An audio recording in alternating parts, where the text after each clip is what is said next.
ज्ञानार्चित राम अगस्त्यानुग्रहवर्तित राम गृध्रादिपसंसेवित राम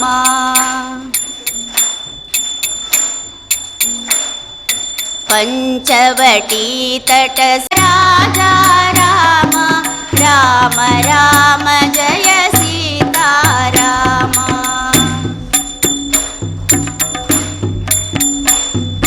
हनुमत् सेवित निज पद राम नत सुग्रीवाभीष्टद राम गर्वित वाली राम जय सीताराम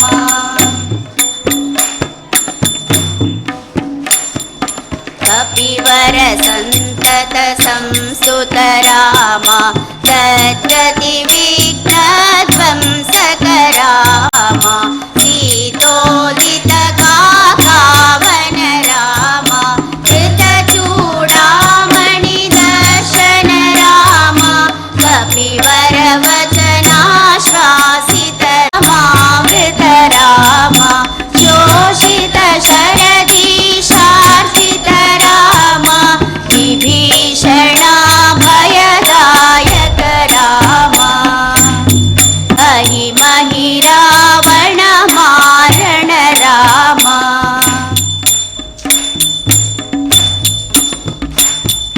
संवृत दशमुख रावण राम विधिभवमुख सुर संस्तुत राम अभिषिक्त विभीषणनुत राम पुष्पकयानारोहण राम भरद्वाजापुरीभूषण राम सकल स्वीय समावृत राम रत्नल ज्योतिपरञ्ज्योतिः दीपज्योतिर्जनार्दनः दीपो हरतु मे पापं दीपज्योतिर्नमोऽस्तु ते शुभं करोतु कल्याणम् आरोग्यं सुखसम्पदः द्वेष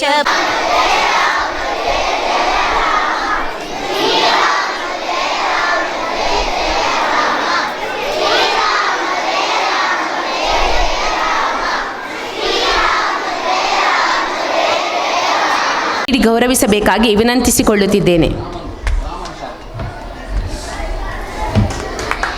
ಶುಭೋದಯ ಎಲ್ಲ ಮಕ್ಕಳಿಗೂ ಶುಭೋದಯ. ಇವತ್ತೇನು ವಿಶೇಷ ಅಂತ ಎಲ್ರಿಗೂ ಗೊತ್ತುಂಟಲ್ಲ? ಇವತ್ತೇನು ವಿಶೇಷ? ಅಯೋಧ್ಯೆಯಲ್ಲಿ ಇವತ್ತು ರಾಮ ದೇವರ ಮಂದಿರವನ್ನು ಇವತ್ತು ಉದ್ಘಾಟನೆ ಮಾಡ್ತಾ ಇದ್ದಾರೆ. ಅಲ್ಲಿಗೆ ದೇವರ ಪ್ರತಿಷ್ಠೆ ಆಗ್ತದೆ ಇವತ್ತು. ಆದ ಕಾರಣ ನಮ್ಮ ಭಾರತೀಯರಿಗೆ ಎಲ್ಲ ಪದ್ಯವನ್ನು ಹೇಳುವ ಮೂಲಕ ನೀವೆಲ್ಲರೂ ನಾನು ಹೇಳಿದ್ದನ್ನು ಹಾಡ್ತಿರಲ್ಲ, ರಿಪೀಟ್ ಮಾಡ್ಬೋದಲ್ಲ? ಹಾಂ. ಭಗವಾನ್ ಶ್ರೀ ರಾಮಚಂದ್ರ ಮಹಾರಾಜ್ ಕಿ ಬೋಲೋ ಪವನಸುತ ಹನುಮಾನ್ ಕಿ ಮವ ಜಪಿಸೋ ಶ್ರೀರಾಮಚಂದ್ರನ ಸ್ತುತಿಸೋ ರಾಮ ನಾಮವ ಜಪಿಸೋ ಶ್ರೀರಾಮಚಂದ್ರನ ಸ್ತುತಿಸೋ ರಾಮ ರಾಮ ರಾಮ ನಾಮವ ಜಪಿಸೋ ಶ್ರೀರಾಮಚಂದ್ರನ ಸ್ತುತಿಸೋ ರಾಮ ರಾಮ ರಾಮ ನಾಮವ ಜಪಿಸೋ ಶ್ರೀರಾಮಚಂದ್ರನ ಸ್ತುತಿಸೋ ಮೇಘ ಶ್ಯಾಮ ರಾಮ ಮೇಘ ಶ್ಯಾಮ ರಾಮ ಹೇಳಿ ಮೇಘ ಶ್ಯಾಮ ರಾಮ ಗುಣಧಾಮ ರಾಮ ಗುಣಧಾಮ ರಾಮ ಮೇಘ ಶ್ಯಾಮ ರಾಮ ಗುಣಧಾಮ ರಾಮ ಮೇಘ ಶ್ಯಾಮ ರಾಮ ಗುಣಧಾಮ ರಾಮ ಕರುಣಾಕರ ಶ್ರೀರಾಮ ಕರುಣಾಕರ ಶ್ರೀರಾಮ ವರದಾಯಕ ರಘುರಾಮ ವರದಾಯಕ ರಘುರಾಮ ಕರುಣಾಕರ ಶ್ರೀರಾಮ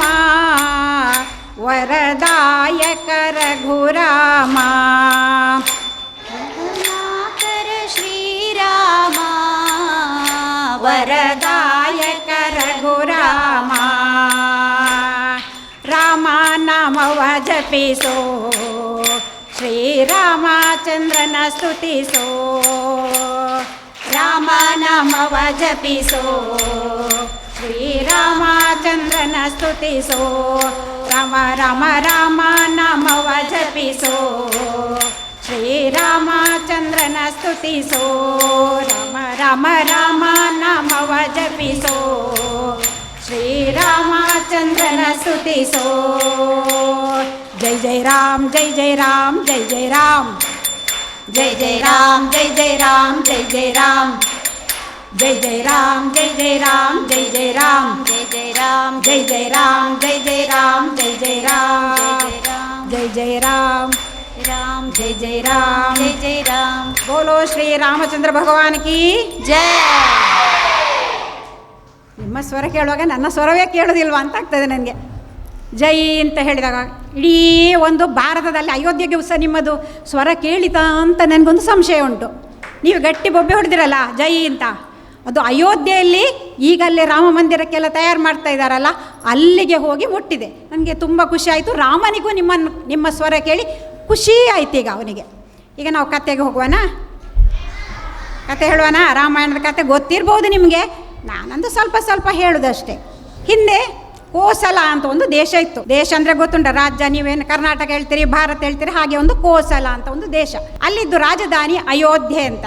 ಅದನ್ನು ಆಳ್ತಾ ಇದ್ದವನು ದಶರಥ ಅಂತ ಒಬ್ಬ ರಾಜ. ದಶರಥ ಅಂತ ಹೇಳಿದರೆ ಅವನಿಗೆ, ಈಗ ನಿಮಗೆ ದಿಕ್ಕುಗಳೆಲ್ಲ ಗೊತ್ತುಂಟಲ್ಲ, ದಿಕ್ಕುಗಳು ಗೊತ್ತುಂಟ, ಸೌತ್ ಈಸ್ಟ್ ವೆಸ್ಟ್ ಅದೆಲ್ಲ ಗೊತ್ತುಂಟಲ್ಲ. ಆಮೇಲೆ ನೆಕ್ಸ್ಟು ಇನ್ನೊಂದು ಉಂಟಲ್ಲ, ಈಶಾನ್ಯ ಆಗ್ನೇಯ ಅದೆಲ್ಲ ಗೊತ್ತಾ? 8 ದಿಕ್ಕು ಗೊತ್ತುಂಟಲ್ಲ. ಅವನು 8 ದಿಕ್ಕಿಗೂ ರಥ ಕೊಂಡೋಗ್ತಾ ಇದ್ದ. ಆದರೆ ಅವನದು ದಶರಥ ಅಂದರೆ 10 ಕಡೆಗೆ ರಥ ಕೊಂಡೋಗ್ತಾ ಇದ್ದಂತೆ.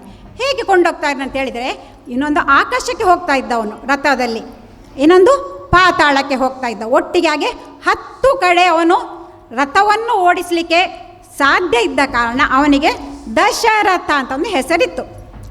ಅವನಿಗೆ 3 ಜನ ರಾಣಿಯರು, ಹೆಂಡತಿಯರು 3 ಜನ ಇದ್ದರು. ಕೌಸಲ್ಯೆ, ಕೈಕೆ, ಸುಮಿತ್ರೆ. ಗೊತ್ತುಂಟಲ್ಲ ಎಲ್ಲ ನಿಮಗೆ ಸಹ. 3 ರಾಣಿಯರಿದ್ದರು. ಆದರೆ ಏನು ಮಾಡೋದು, ಅವನು ಬಹಳ ಧೀರ ಆಗಿದ್ದ, ಒಳ್ಳೆ ರಾಜ ಆಗಿದ್ದ. ಆದರೆ ಸಹ ಅವನಿಗೆ ಮಕ್ಕಳಾಗಿರಲಿಲ್ಲ. ಏನು ಮಾಡೋದಪ್ಪ, ಅವರಿಗೊಂದು ಕುಲಗುರುಗಳಿದ್ದಾರೆ, ಅವರು ವಶಿಷ್ಠ ಅಂತ ಹೆಸರು. ಏನು ಹೆಸರು? ವಶಿಷ್ಠ ಅಂತ. ಅವರು ಏನು ಕಷ್ಟ ಬಂದರೂ ಸಹ ಆ ಗುರುವಿನ ಹತ್ರ ಕೇಳೋದು.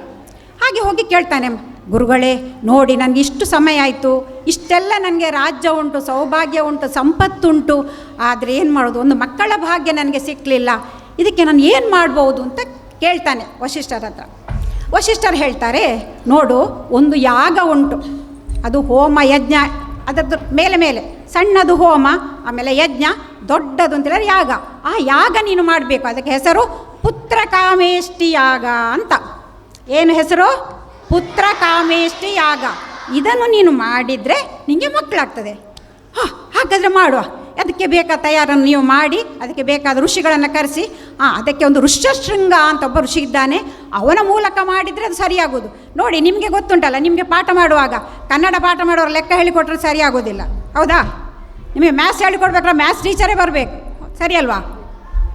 ನಿಮ್ಮ ಕ್ಲಾಸಲ್ಲಿ ಪಾಠ ಮಾಡುವಾಗ ಸೋಷಿಯಲ್ ಸ್ಟಡೀಸಿಗೆ ಒಬ್ಬರು ಕನ್ನಡದವರು ಹೋದರೆ ಸರಿಯಾಗೋದಿಲ್ಲ, ಅವರಿಗೆ ಅಷ್ಟು ವಿಷಯ ಗೊತ್ತಿರೋದಿಲ್ಲ. ಹಾಗೆ ಈ ಪುತ್ರಕಾಮೇಷ್ಟಿ ಯಾಗ ಅಂತ ಮಾಡಬೇಕಾದ್ರೆ ಅದಕ್ಕೆ ಒಬ್ಬ ಋಷ್ಯಶೃಂಗ ಅಂತ ಒಬ್ಬ ಮುನಿ ಇದ್ದಾನೆ, ಅವನನ್ನು ಕರೆದು ಮಾಡಿದರೆ ನಿನಗೆ ಏನು ನೀನು ಕೇಳ್ತೀಯ ಅಂದರೆ, ನಿನಗೆ ಮಕ್ಕಳಾಗಲಿಕ್ಕೆ ಕೇಳಿದ್ದ ಕಾರಣ ಮಕ್ಕಳಾಗ್ತದೆ, ಹಾಗೆ ಅವರನ್ನೇ ಕರ್ಕೊಂಡು ಬರುವ ಅಂತ. ದಶರಥ ಹೇಳ್ದೆ, ಎಲ್ಲದಕ್ಕೂ ಓಕೆ, ನೀವು ಕರ್ಕೊಂಡು ಬನ್ನಿ, ಅದರದ್ದು ವ್ಯವಸ್ಥೆ ಎಲ್ಲ ನೀವೇ ನೋಡಿಕೊಳ್ಳಿ, ನಾನು ಅದಕ್ಕೆ ಸಿದ್ಧ ಆಗಿದ್ದೇನೆ ಅಂತ. ಹಾಗೆ ಋಷ್ಯಶೃಂಗ ಮುನಿಗಳು ಬರ್ತಾರೆ, ವಶಿಷ್ಠರು ಎಲ್ಲ ಅದಕ್ಕೆ ಬೇಕಾದ ವ್ಯವಸ್ಥೆಯನ್ನು ಮಾಡ್ತಾರೆ. ಹಾಗೆ ಪುತ್ರಕಾಮೇಷ್ಟಿ ಹೋಮ ಯಾಗ ಆಗುತ್ತೆ. ಹೋಮ ಅಲ್ಲ, ಅದು ಯಾಗ ಆಗ್ತದೆ. ಯಾಗ ಮಾಡ್ತಾನೆ. ಯಾಗದ ಕೊನೆಯಲ್ಲದಕ್ಕೆ ಪ್ರಸಾದ ಕೊಡ್ತಾರೆ, ಪ್ರಸಾದ ಪಾಯಸವನ್ನು. ಅದನ್ನು ಅವರು ಋಷ್ಯಶೃಂಗ ಮುನಿಗಳು ಹೇಳ್ತಾರೆ, ನೋಡಿ, ಇದನ್ನು ನಿಮ್ಮ ಹೆಂಡತಿಯಂದಿರಿಗೆ ಕೊಡಿ, ಆಗ ಮಕ್ಕಳಾಗ್ತದೆ ಅಂತ. ಇವನ್ನು ತಗೊಂಡು ಬಂದದನ್ನು ಕೌಸಲ್ಯಗೆ ಮತ್ತು ಕೈಕೇಯಿಗೆ, ಸುಮಿತ್ರೆಗೆ ನೀವೇ ಹಂಚಿಕೊಳ್ಳಿ ಅಂತ ಹೇಳ್ತಾನೆ. ಈ ಹೆಂಗಸರಿಗೆ ಹಂಚಿಕೊಳ್ಳೋದುಂಟಲ್ಲ, ಗಂಡಸರು ಹಂಚಿರು ಸರಿಯಾಗೋದಿಲ್ಲ, ಅವರವರೇ ಮಾಡಿಕೊಳ್ಬೇಕು, ಎಲ್ಲ ಜಗಳ ಆಗ್ತದೆ. ಅವರಿಗೆ ಹೆಚ್ಚು ಕೊಟ್ಟದ್ದು, ಇವರಿಗೆ ಹೆಚ್ಚು ಕೊಟ್ಟದ್ದು, ನನಗೆ ಯಾಕೆ ಕೊಡಲಿಲ್ಲ, ನನಗೆ ಮೊದಲು ಕೊಡಲಿಲ್ಲ ಅಂತ. ಅದಕ್ಕೆ ಅವರವರಿಗೆ ತೀರ್ಮಾನ ಮಾಡಲಿಕ್ಕೆ ಬಿಡ್ತಾನೆ. ಕೌಸಲ್ಯ ಏನು ಮಾಡ್ತಾಳೆ, ತಾನು ಸ್ವಲ್ಪ ತಗೊಂಡು ಅರ್ಧವನ್ನು ಕೈಕೇಯಿಗೆ ಕೊಡ್ತಾಳೆ. ಈ ಕೈಕೆ ಮತ್ತು ಕೌಸಲ್ಯ ಇನ್ನಲ್ಲಿ ಒಬ್ಳು ಬಾಕಿ ಇದ್ದಾಳಲ್ಲ ಸುಮಿತ್ರೆ, ಅವಳಿಗೆ ಎಲ್ಲಿಂಟು ಪಾಯಸ? ಪ್ರಸಾದವೇ ಇಲ್ಲ ಅವಳಿಗೆ. ಹಾಗೆ ಮಾಡಲಿಲ್ಲ, ಯಾಕೆಂದರೆ ಅವರೆಲ್ಲ ಒಳ್ಳೆ ಗುಣದವರು, ಅವರಲ್ಲಿ ಮಾತ್ಸರ್ಯ ಅದೆಲ್ಲ ಏನು ಇರಲಿಲ್ಲ. ಹಾಗೆ ಅವ್ರು ಏನು ಮಾಡ್ತಾರೆ ಅಂತೇಳಿದರೆ, ಕೌಸಲ್ಯ ತನ್ನ ಪಾಯಸದಲ್ಲಿ ಅರ್ಧವನ್ನು ಸುಮಿತ್ರೆಗೆ ಕೊಡ್ತಾಳೆ. ಹಾಗೆ ಕೈಕೆ ಕೂಡ ನಾನು ಸಹ ಹಾಗೆ ಕೊಡ್ತೇನೆ ಅಂತ ಅವಳು ಸಹ ಕೊಡ್ತಾಳೆ. ಹಾಗೆ ಅವಳಿಗೆ ಕಾಲು ಎರಡು ಸಲ ಇಬ್ಬರದ್ದು ಪಾಲು ಕೂಡ ಸಿಕ್ಕಿತು. ಹೀಗೆ 1 ವರ್ಷ ಆಯಿತು. ಅವರಿಗೆ ಮಕ್ಕಳಾಗ್ತದೆ. ಯಾವಾಗ ಅಂತೇಳಿದರೆ ಚೈತ್ರ ಶುದ್ಧ ನವಮಿ ಅಂದು. ಚೈತ್ರ ಶುದ್ಧ ನವಮಿ ಪುನರ್ವಸು ನಕ್ಷತ್ರ. ಆಗ ಮೊದಲನೇದಾಗಿ ಕೌಸಲ್ಯಗೆ ಮಗು ಆಗ್ತದೆ, ಗಂಡು ಮಗು ಆಗ್ತದೆ, ಕೌಸಲ್ಯಗೆ ಮಗು ಆಗ್ತದೆ. ಆಮೇಲೆ ಮರುದಿನ ಪುಷ್ಯ ನಕ್ಷತ್ರದಲ್ಲಿ ಮರುದಿನ ಪುಷ್ಯ ನಕ್ಷತ್ರದಲ್ಲಿ ಕೈಕೇಯಿಗೆ ಮಗು ಹುಟ್ಟುತ್ತದೆ. ಅದರ ಮರುದಿನ ಆಶ್ಲೇಷ ನಕ್ಷತ್ರದಲ್ಲಿ ಲಕ್ಷ್ಮಣ ಮತ್ತು ಶತ್ರುಘ್ನ ಇಬ್ಬರು ಅವಳಿ ಮಕ್ಕಳು. ಯಾರಿಗೆ? ಸುಮಿತ್ರೆಗೆ. ಯಾಕೆಂದರೆ ಇಬ್ಬರು ಪಾಯಸ ಕೊಟ್ಟಿದ್ದಾರಲ್ಲ, ಇಬ್ಬರ ಪಾಲು ಸೇರಿ ಅವರಿಗೆ 2 ಮಕ್ಕಳಾಗ್ತದೆ. ಈ ಮಕ್ಕಳಿಗೆಲ್ಲ ಏನನ್ನು ಹೆಸರಿಡ್ತಾರೆ?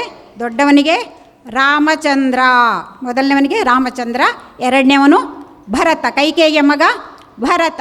ಆಮೇಲೆ ಅವರಿಬ್ಬರು ಲಕ್ಷ್ಮಣ ಮತ್ತು ಶತ್ರುಘ್ನರು. ಈ 4 ಮಂದಿ ಮಕ್ಕಳು ಭಾಳ ಎಲ್ಲ, ಯಾಕೆ ರಾಜಕುಮಾರರ ಮಕ್ಕಳು ಅಂತಾರೆ ಹೇಗಿರ್ತಾರೆ, ಅವರಿಗೆಲ್ಲ ವಿದ್ಯಾಭ್ಯಾಸ ಆಗಬೇಕು, ಬೇಕಾದ ಅನುಕೂಲಗಳು ಉಂಟು, ಗುರುಗಳು ಬರ್ತಾರೆ. ಹೀಗೆ ಅವರು ಬೆಳೀತಾ ಹೋಗ್ತಾರೆ, ದೊಡ್ಡವರಾಗ್ತಾರೆ, ಶಸ್ತ್ರಾಭ್ಯಾಸ ಕಲಿತಾರೆ, ಅಸ್ತ್ರಗಳನ್ನು ಪ್ರಯೋಗ ಮಾಡಲಿಕ್ಕೆ ಕಲಿತಾರೆ, ಬಾಣ ಗಿಣ ಅದೆಲ್ಲ ಕಲಿಬೇಕಲ್ಲ ಅವರು. ಯಾಕೆಂದರೆ ರಾಜರು ಅಂತೇಳಿದರೆ ಸುಮ್ಮನೆ ನಮ್ಮ ಹಾಗೆ ಮನೆಯಲ್ಲಿ ಊಟ ಮಾಡಿ ಮಲ್ಕೊಳ್ಳೋದಲ್ಲ, ಅವರಿಗೆ ರಾಜ್ಯವನ್ನು ಕಾಪಾಡುವಂಥ ಒಂದು ಇದು ಉಂಟು. ಯಾರಾದರೂ ಹೊರಗಿಂದ ಬಂದರೆ ಅಟ್ಯಾಕ್ ಮಾಡಿದ್ರೆ ಏನು ಮಾಡಬೇಕು? ಯುದ್ಧ ಮಾಡಬೇಕು. ಯುದ್ಧ ಮಾಡಲಿಕ್ಕೆಲ್ಲ ಅವರಿಗೆ ಬೇಕಾದ ತರಬೇತಿ ಅವರಿಗೆಲ್ಲ ಸಿಗ್ತದೆ. ಹೀಗೆ ಮಕ್ಕಳು ದೊಡ್ಡವರಾಗಿ ಸಾಧಾರಣ ಅವರಿಗೆ 16 ವರ್ಷ ಆಗ್ತಾ ಇರುವಾಗ ಒಂದು ದಿವಸ ಅವನ ಆಸ್ಥಾನಕ್ಕೆ ವಿಶ್ವಾಮಿತ್ರ ಮುನಿಗಳು ಅಂತಂದು ಬರ್ತಾರೆ. ಅವರು ಬಹಳ ದೊಡ್ಡ ಮುನಿಗಳು, ಅವರಿಗೆ ಸಿಟ್ಟು ಕೂಡ ಜಾಸ್ತಿ. ವಿಶ್ವಾಮಿತ್ರ ಮುನಿಗಳು ಬರ್ತಾರೆ. ಮೊದಲೆಲ್ಲ ರಾಜರು ಏನು ಅಂತೇಳಿ ಋಷಿಗಳು ಬಂದಾಗ ಅವರನ್ನು ಸ್ವಾಗತ ಮಾಡಿ ಅವರಿಗೆ ಬೇಕಾದ ಹಣ್ಣು ಹಂಪಲನ್ನೆಲ್ಲ ಕೊಟ್ಟು ಅತಿಥಿ ಸತ್ಕಾರ ಮೊದಲು ಮಾಡಿ ನಿಮಗೆ ಏನು ಬೇಕು ಅಂತ ಕೇಳಬೇಕು ಅವರು. ಯಾವಾಗಲೂ ರಾಜರುಗಳು ಹಾಗೆ, ಆಗ ಕಾಲದಲ್ಲಿ ಹಾಗೇ ಇತ್ತು. ಅವರನ್ನು ಬಂದವ್ರನ್ನ ಸ್ವಾಗತ ಮಾಡೋದು, ಅವರಿಗೆ ಎಲ್ಲ ಹಣ್ಣು ಹಂಪಲು ಕೊಡೋದು. ಯಾಕೆಂದರೆ ಋಷಿಗಳಿಗೆ ಬೇರೆ ಏನು ಬೇಡಲ್ಲ, ಅವರಿಗೆ ಐಸ್ ಕ್ರೀಮ್ ಎಲ್ಲ ಬೇಕಾ? ಬೇಡಲ್ಲ ಅವರಿಗೆ ಬೇರೆ ಹಣ್ಣು ಹಂಪಲು ಮಾತ್ರ ತಿನ್ನುವವರು. ಅದನ್ನೆಲ್ಲ ಅವರು ಕೊಟ್ಟಾಗ ಕೇಳ್ತಾರೆ, ನೀವು ಯಾಕೆ ಇಲ್ಲಿ ಬಂದಿರಿ? ಯಾಕೆಂದರೆ ಋಷಿಗಳೆಲ್ಲ ಕಾಡಲ್ಲಿ ತಪಸ್ಸು ಮಾಡ್ತಾ ಇರುವವರು, ಅವರೆಲ್ಲ ಹಾಗೆ ಹೀಗೆ ಅಂತೇಳಿಲ್ಲ, ನಮ್ಮ ಅರಮನೆಗೆ ಹಾಗೀಗೆಲ್ಲ ಬರುವವರಲ್ಲ, ಏನೋ ಒಂದು ಕಾರಣ ಇದ್ದು ಬಂದಿದ್ದಾರೆ ಅಂತ ಹೇಳಿ, ಅದು ಕಾರಣ ಯಾಕೆ ಬಂದಿರಿ ನೀವು? ಬಂದದ್ದು ಯಾಕೆ? ಏನಾದರೂ ಇದ್ದರೆ ಹೇಳಿ ಅಂತೇಳಿ ದಶರಥ ಹೇಳ್ತಾನೆ. ಆಗ ವಿಶ್ವಾಮಿತ್ರ ಮುನಿಗಳು ಹೇಳ್ತಾರೆ, ನೋಡು, ನಾವು ಕಾಡಿನಲ್ಲಿ ಈ ಲೋಕ ಕಲ್ಯಾಣಕ್ಕಾಗಿ ಒಂದು ಯಜ್ಞವನ್ನೆಲ್ಲ ಮಾಡ್ತಾ ಇದ್ದೇವೆ. ಆ ಯಜ್ಞಕ್ಕೆ ಅಲ್ಲೆಲ್ಲ ರಾಕ್ಷಸರಿದ್ದಾರೆ, ಅವರೆಲ್ಲ ಉಪದ್ರ ಮಾಡ್ತಾರೆ. ಹೇಗೆ ಉಪದ್ರ ಮಾಡ್ತಾರೆ?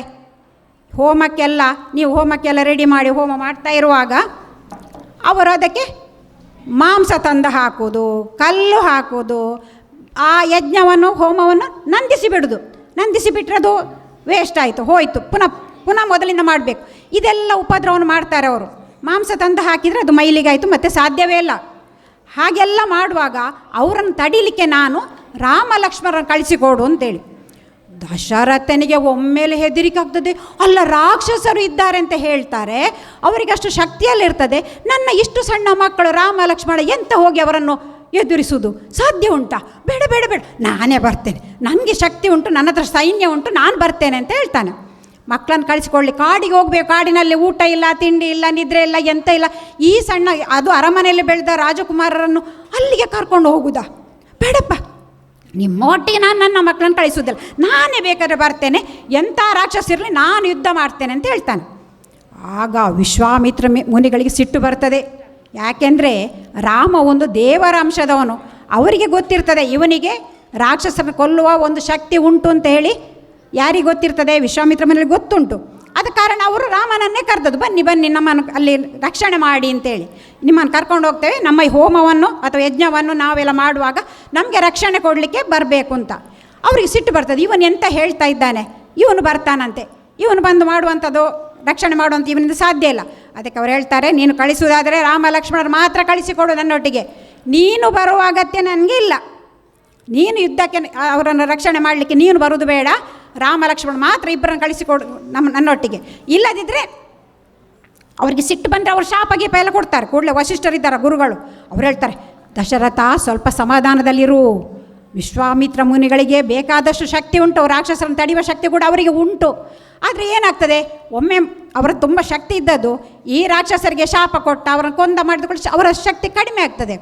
ಅಂಥದ್ದಾಗಬಾರ್ದು. ಅವ್ರದ್ದು ಯಾವುದಕ್ಕೆ ಈಗ ಹೋಮ ಯಜ್ಞ ತಪಸ್ಸು ಇದಕ್ಕೆ ಬೇಕಾಗ್ತದಲ್ಲ, ಲೋಕ ಕಲ್ಯಾಣಕ್ಕಾಗಿ ಅವರ ಶಕ್ತಿ ಉಳಿಬೇಕು. ಅದಕ್ಕೋಸ್ಕರ ನೀನು ಅವರಿಗೆ ಶಕ್ತಿ ಇಲ್ಲ ಅಂತ ಆಲೋಚನೆ ಮಾಡಬೇಡ, ಅವರೊಟ್ಟಿಗೆ ಕಳಿಸಿಕೊಡು. ನಿನಗೆ ಯಾವ ಹೆದರಿಕೆ ಸಹ ಇಲ್ಲ. ನಿನ್ನ ಮಕ್ಕಳು ಅಲ್ಲಿಗೆ ಹೋಗಿ ಕ್ಷೇಮವಾಗಿ ಹಿಂದೆ ಬರ್ತಾರೆ. ನೀನು ಅವರೊಟ್ಟಿಗೆ ಕಳಿಸಿಕೊಡು.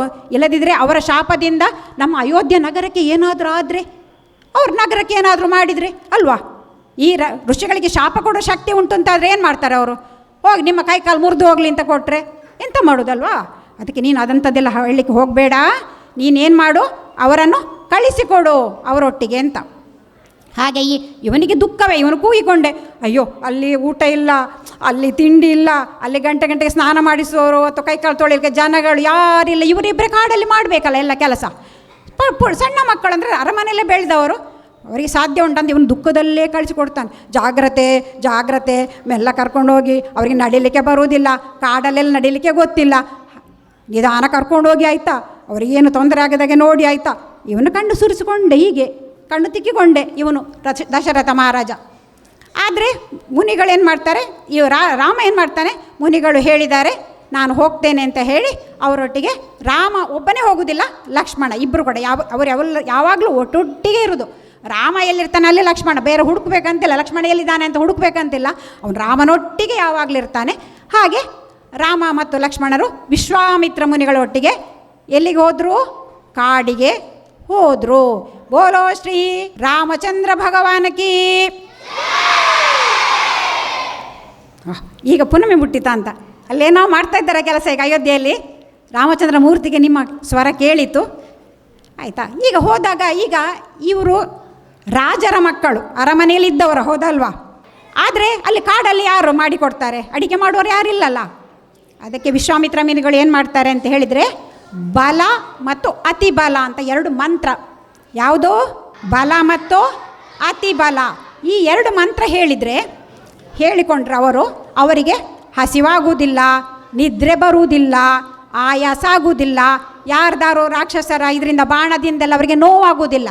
ಇಂಥ ಒಂದು ಮಂತ್ರವನ್ನು ಹೇಳಿಕೊಡ್ತಾರೆ. ಅಲ್ಲಿಗೆ ರಾಕ್ಷಸರು ಬರುವಾಗ ಇವರಿಗೆ ಏನಾದರೂ ಅಂತ ಆಗ್ಬೋದಲ್ಲ, ಗಾಯ ಆಗ್ಬೋದು, ಅದೆಲ್ಲ ಆಗದ ಹಾಗೆ ಇವರಿಗೊಂದು ಮಂತ್ರ ಹೇಳಿಕೊಡ್ತಾರೆ. ಅದು ಯಾವುದು, ಯಾವ ಮಂತ್ರ, ಬಲ ಅತಿ ಬಲ. ಹೀಗೆ ಆ ಮಂತ್ರವನ್ನು ಉಪದೇಶ ಮಾಡಿದ ಕಾರಣ ರಾಮ ಲಕ್ಷ್ಮಣರು ಇಬ್ಬರಿಗೆ ಹಸಿವಾಗುವುದಿಲ್ಲ ಅಥವಾ ಏನು ನಿದ್ರೆ ಬಂದಾಗೆ ಆಗೋದು. ಅಂದರೆ ನಿಮಗೆ ಸಾಕಾಗ್ತದೆ ನಡೆದುಕೊಂಡು ಹೋಗುವಾಗೆಲ್ಲ. ಈಗ ನಿಮಗೆ ಆಗ್ತಾವೆ ನೋಡಿ, ಎಲ್ಲರೂ ಹೂ ಮಾಡ್ತಾಯಿದ್ದೀರಿ ಅಲ್ವಾ, ನಿಮಗೆ ಸಾಕಾಯ್ತಾ? ಈಗ ನಿಮಗೆ ಒಂದು ಬಲ ಮತ್ತು ಅತಿ ಬಲ ಒಂದು ಮಂತ್ರ ಹೇಳಿಕೊಡೋಣ ನೋಡಿ. ಈ ಕೈಯಲ್ಲಿ 2 ಬೆರಳುಂಟು ನೋಡ್ಕೊಳ್ಳಿ ಎಲ್ಲ. ಈ ಕೈಯಲ್ಲಿ 2 ಬೆರಳು, ಫಸ್ಟ್ ಸೆಕೆಂಡ್, ಇದಲ್ಲ ಹೆಬ್ಬೆರಳಲ್ಲ, ಇದು 2 ಬೆರಳು. ಈ ಕೈಯಲ್ಲಿ ಸಹ ಇದು 2 ಬೆರಳು. ಹೀಗೆ ಹಿಡ್ಕೊಳ್ಳಿ. ಫಸ್ಟಿಗೆ ಎಡ ಕೈಗೆ ಬಲ ಕೈಯ ಈ ಬೆರಳಿಂದ ಒಂದು ಹೀಗೆ ಹೊಡೀರಿ. ಹೀಗೆ ಹೊಡೆದ್ರಾ? ಹಾಂ. ನೆಕ್ಸ್ಟು ಈ ಕೈ ಇದಕ್ಕೆ ಈ ಬೆರಳಿಂದ ಹೊಡೀರಿ. ಹಾಂ. ಇದನ್ನೀಗ ನೀವು ಸ್ಪೀಡಲ್ಲಿ ಮಾಡಬೇಕು. ಮಾಡಿ ನೋಡ. 1 2 ತಪ್ಪಬಾರ್ದು. 1 2 ಹಾಂ ಮಾಡಿ ಎಲ್ಲರೂ ಮಾಡಿ ನೋಡ. 1 ಈಚೆ ಕೈಗೆ 2 ಸ್ಪೀಡಲ್ಲಿ ಮಾಡಬೇಕು. ಯಾರು ಮಾಡಿ ನನಗೆ ತೋರಿಸ್ಬೇಕು ನೋಡ. ನಾನು ನಿಮಗೆ 2 ನಿಮಿಷ ಟೈಮ್ ಕೊಡ್ತೇನೆ, ಪ್ರಾಕ್ಟೀಸ್ ಮಾಡಿ. ಈ ಕೈದು ಈ ಬೆರಳು, ಈ ಕೈದು ಈ ಬೆರಳು, 2 ಬೆರಳು ಬರಬಾರ್ದು ಹೊಡೆಯುವಾಗ, ಒಂದೇ ಬೆರಳು ಬರಬೇಕು. ಮಾಡಿ ನೋಡಿ. ಯಾಕೆಂದರೆ ನೋಡಿ, ಪ್ರಾಕ್ಟೀಸ್ ಮಾಡಿದರೆ ಬರದಂಥ ವಿದ್ಯೆ ಯಾವುದು ಕೂಡ ಇಲ್ಲ, ಗೊತ್ತಾಯ್ತಾ? ನೀವು ಮರ ಹತ್ತಬೇಕಾದ್ರೆ ಸಹ ಪ್ರಾಕ್ಟೀಸ್ ಮಾಡಿದರೆ ಮರವನ್ನು ಸಹ ಹತ್ಬೋದು. ಎಲ್ಲದಕ್ಕೂ ಬೇಕಾಗೋದು ಪ್ರಾಕ್ಟೀಸು, ಅಭ್ಯಾಸ ಮಾಡಿ. ಮನೆಯಲ್ಲಿ ಹೋಗಿ ನಿಮ್ಮ ಅಪ್ಪ ಅಮ್ಮನಿಗೆ, ಅಕ್ಕ ತಂಗಿ ಅಂದರೆ ಎಲ್ಲರಿಗೆ ಹೇಳಿಕೊಡಿ. ಯಾರು ಫುಲ್ಲು 1 ನಿಮಿಷದಷ್ಟು ಟೈಮಲ್ಲಿ ಒಂದು ಚೂರು ತಪ್ಪದೆ ಮಾಡ್ತಾರೆ, ಅವರಿಗೊಂದು ಕ್ಲ್ಯಾಪ್ ಕೊಡಲಿಕ್ಕೆ ಉಂಟು ನಾನು ಲಾಸ್ಟಿಗೆ. ಆಯಿತಾ? ಬಂತಾ? ಬಾ ನೋಡ, ಮಾಡು. ಇಲ್ಲಿ ಬಂದು ಮಾಡಿ ತೋರಿಸ್ಬೇಕು. ಉಳಿದವರೆಲ್ಲ ನಾನು ಸುಮ್ಮನೆ ಹೇಳಿದ್ದು ಅಂತ ಹೇಳಿದರೆ ಮತ್ತೆ ಬಂತಾ ಯಾರಿಗಾದರೂ? ಹಾಂ ನೋಡ, ಬಾ. Very good. ನೋಡಿ, ಅವಳಿಗೆ ಒಂದು ಏಕಾಗ್ರತೆ ಬಂದಿದೆ. ಕಾಡಿನಲ್ಲಿದ್ದಾರೆ ರಾಮ ಲಕ್ಷ್ಮಣರು. ಅವರಿಗೆ ಬಲ ಮತ್ತು ಅತಿ ಬಲ ಅಂತ ಮಂತ್ರ ಸಿಕ್ಕಿದೆ. ಆಗ ಏನಾಯಿತು, ಇಡೀ ಒಮ್ಮೆಲೆ ಕತ್ತಲೆ ಆಯ್ತು. ಇವರು ಹೋಗಿ ಅಲ್ಲಿ ಯಜ್ಞದ ಹತ್ತಿರ ಹೋಗುವ ಮೊದಲು ಅಲ್ಲಿ ನೋಡ್ತಾರೆ, ಒಮ್ಮೆಲೆ ಹಗಲಲ್ಲೇ ಕತ್ತಲೆ ಆದಾಗಾಯಿತು.